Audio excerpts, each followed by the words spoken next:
ओशो नमन मित्रों, नदी प्रतीक है और बुद्ध की परंपरा में महत्वपूर्ण प्रतीक है, क्योंकि बुद्ध ने कहा, संसार एक प्रवाह है। जैसे यूनान में हेराक्लितु ने कहा कि जीवन एक सरिता है और ऐसी सरिता कि इसमें कोई दोबारा नहीं उतर सकता। एक ही नदी में दोबारा उतरने का उपाय नहीं है, क्योंकि जब तुम दोबारा उतरोगे तब तक बहुत पानी बह चुका होगा। ऐसा हेराक्लितु ने कहा। बुद्ध एक कदम और आगे गए। बुद्ध ने कहा, एक ही नदी में दोबारा उतरने का उपाय नहीं है, क्योंकि नदी का बहुत पानी बह चुका होगा और तुम्हारा भी बहुत पानी बह चुका होगा। जब तुम दोबारा उतरने आओगे तब न तो नदी वह है जो पहले थी, न तुम वह हो जो पहले थे। प्रतिपल सब बह रहा है। वासुदेव इसी सत्य को कह रहा है। वासुदेव एक मांझी है। वह नदी में लोगों को इस पार से उस पार उतारने का काम करता है। वर्षों से यही काम करता है। नदी के साथ ही रहा है। जब कोई नहीं होता तो एकांत में नदी के किनारे बैठा होता है। जब कोई आ जाता है तो उसे नदी पार करा देता है। उसने नदी के सब रूप रंग देखे हैं। वर्षा में नदी का तूफानी रूप देखा है, जब भयंकर बाढ़ आती है और नदी फैलकर सागर जैसी हो जाती है। और उसने गर्मी में इसी नदी की सूखी हुई देह भी देखी है, जैसे तनवंगी जरा सी धार रह जाती है। उसने इस नदी में बहुत भाव भंगिमाएं देखी हैं, प्रवाह की, गति की, गत्यात्मिकता की। शांत इस नदी के किनारे बैठकर उसने नदी की मरमर ध्वनि सुनी है। नदी के प्रवाह को देखकर उसने पाया कि जीवन बहा जा रहा है। जीवन की क्षणभंगुरता समझी है। नदी में उठते बनते मिटते बबूलों को देखकर उसने अपने को भी एक बबूला समझा है। यहाँ सभी बनता है, सभी मिट जाता है। यहाँ कुछ भी थिर नहीं है। ऐसे नदी के सत्संग में धीरे धीरे उसे बोध हुआ है। उस बात को वासुदेव कहता है सिद्धार्थ से कि नहीं किसी गुरु के पास जाने की जरूरत है और न कोई शास्त्र पढ़ने की। मैं तो इस नदी के पास रहकर ही जान गया, सीख गया, समझ गया। कुछ बातों का प्रतीक नदी है। पहला तो बहाव। जीवन के अधिकतम दुख इसीलिए है कि तुमने जीवन को नदी की तरह नहीं देखा है। मेरा आशय है कि तुम्हारे जीवन में जो भी है तुम उसे पकड़ रखना चाहते हो, और यहाँ कोई भी चीज पकड़कर नहीं रखी जा सकती। यहाँ कोई चीज रुकती नहीं, ठहरती नहीं। तुम हारोगे, तुम विषाद से भरोगे, विफलता तुम्हारे जीवन का अंग हो जाएगी, और तुमने हर चीज पकड़नी चाहिए है। जो भी आया तुमने उसे पकड़ रखना चाहा है। तुम्हारे घर एक बेटा पैदा हुआ और तुमने पकड़ रखना चाहा है, लेकिन ये बेटा जाएगा। ये बड़ी दुनिया पड़ी है, इसे बहुत खोज करनी है, इसे बहुत दूर की यात्राएं करनी है। तुमने अगर इसे पकड़ा तो तुम दुख पाओगे। तुम्हें छोड़ने की तैयारी होनी चाहिए। जैसे एक दिन बच्चा माँ का गर्भ छोड़ देता है, ऐसे ही एक दिन बच्चा माँ की छाया भी छोड़ देगा, जाएगा दूर, स्वयं की खोज में लगेगा, और स्वयं होने के लिए माता पिता को छोड़ना ही पड़ेगा। लेकिन अगर माँ बाप पकड़ रखना चाहें तो कष्ट खड़ा होगा, उनके लिए भी कष्ट खड़ा होगा, बेटे के लिए भी कष्ट खड़ा होगा। तुम्हारा किसी से प्रेम हुआ, तुम जल्दी से पकड़ रखना चाहते हो। प्रेम को हम कितनी जल्दी विवाह बनाने में लग जाते हैं। प्रेम हुआ नहीं कि हम विवाह की सोचने लगते हैं। प्रेम तो धारा है, बहाव है। विवाह व्यवस्था है, ठहराव है। प्रेम तो प्राकृतिक है, विवाह सामाजिक है। प्रेम परमात्मा का है, विवाह आदमी की निर्मित व्यवस्था है। प्रेम अपूर्व रहस्य है, विवाह व्यवस्था है, कुछ भी अपूर्व नहीं है वहाँ। और जहाँ विवाह भारी हुआ, प्रेम मर जाएगा, क्योंकि विवाह ठहराने की कोशिश है उसको जो कभी नहीं ठहरता। और यही हम हर चीज में कर रहे हैं।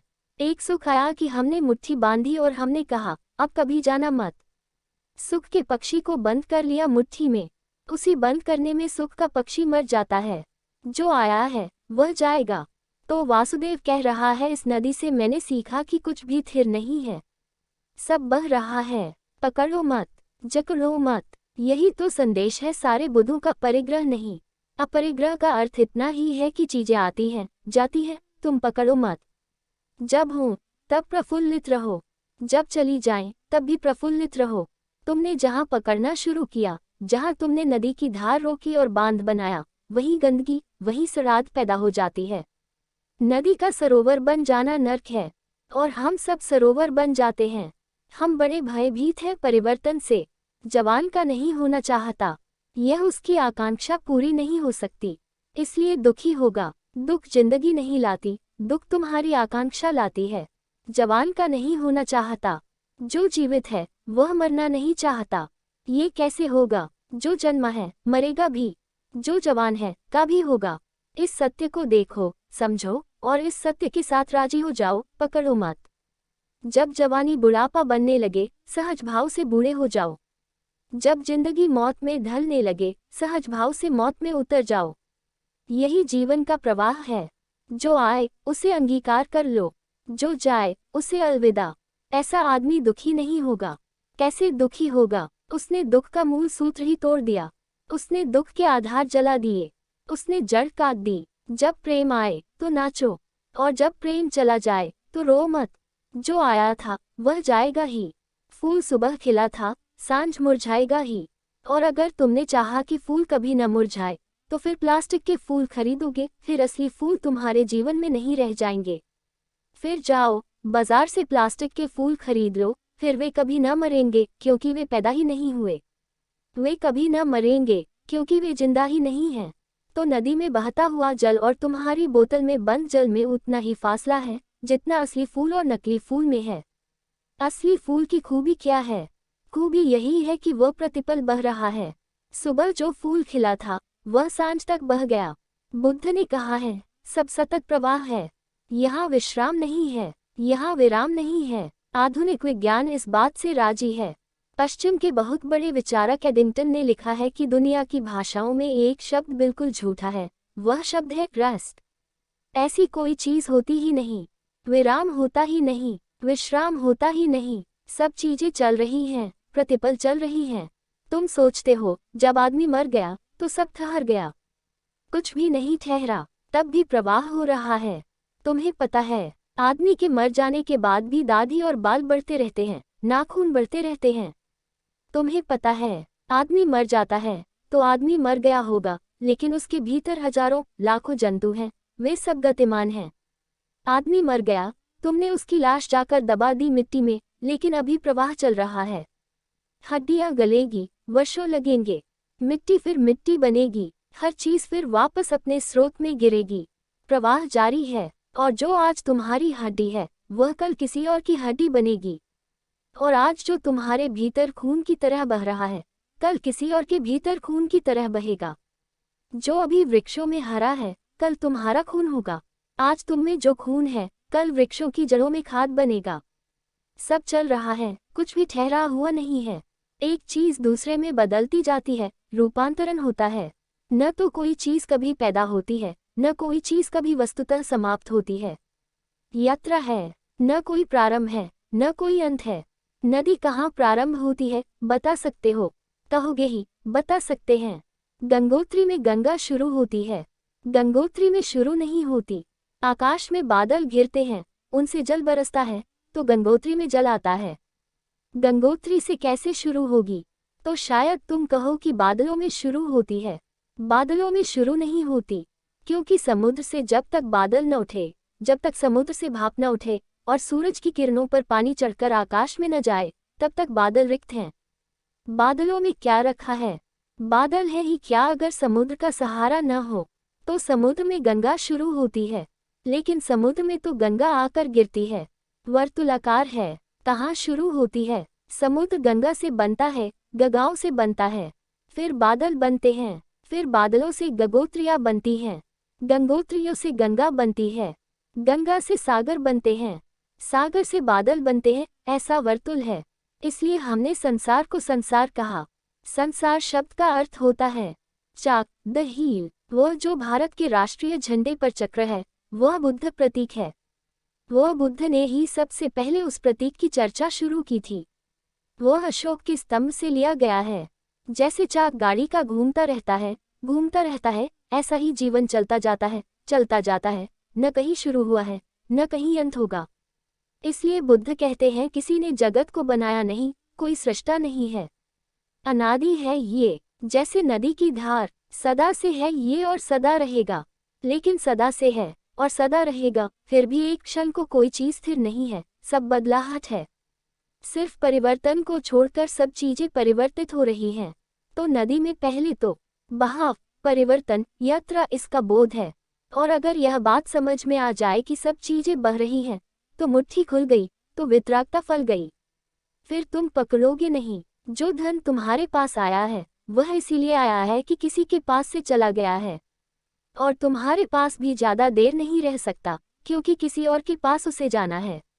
अंग्रेजी में जो शब्द है धन के लिए करेंसी, वह बिल्कुल ठीक है। वह करम से बना है, जैसे धार नदी की।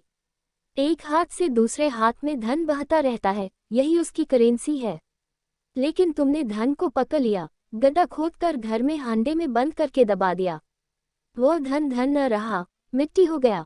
धन तो तभी तक धन है जब एक हाथ से दूसरे हाथ में जाता रहे। इसलिए कंजूस धन को मार डालता है, उसके हाथ में धन मिट्टी हो जाता है, उसका कोई अर्थ ही नहीं रहा। तुमने अपनी तिजोरी में कंकड़ पत्थर भरकर रख लिए कि नोट भरकर रख लिए, क्या फर्क है? जब तक तिजोरी से नोट चले नहीं, एक हाथ से दूसरे हाथ में न जाए, तब तक वह धन है ही नहीं। इसलिए भारत में जितना धन है उतना धन नहीं है, और अमेरिका में जितना धन है उससे 1000 गुना धन है। क्योंकि पैसा चलता है, सरकता है। सिर्फ अमेरिकन जानता है धन को 1000 गुना करने का उपाय, इसलिए धनी है। मुझसे लोग आकर पूछते हैं, विशेषकर जो अमेरिका से आते हैं, वे मुझसे पूछते हैं कि भारत गरीब क्यों है। क्योंकि भारत मूल है। गरीबी मौलिक नहीं है, मूलता मौलिक है। मूल में मूलता है। यहाँ धन को पकड़ने की आदत है, यहाँ धन को जीने की आदत नहीं है। यहाँ हर चीज को पकड़ने की आदत है। यहाँ जो मिल जाए उस पर कब्जा कर लो, मुट्ठी बंद कर लो, संभाल कर बैठ जाओ। अमेरिका उछालता है, जो है उसका उपयोग कर लो। असल में अमेरिका जो नहीं है उसका भी उपयोग करता है। अभी कार खरीद लेगा और 10 साल पैसे चुकाएगा। अभी है ही नहीं पैसे, 10 साल में पैसे होंगे।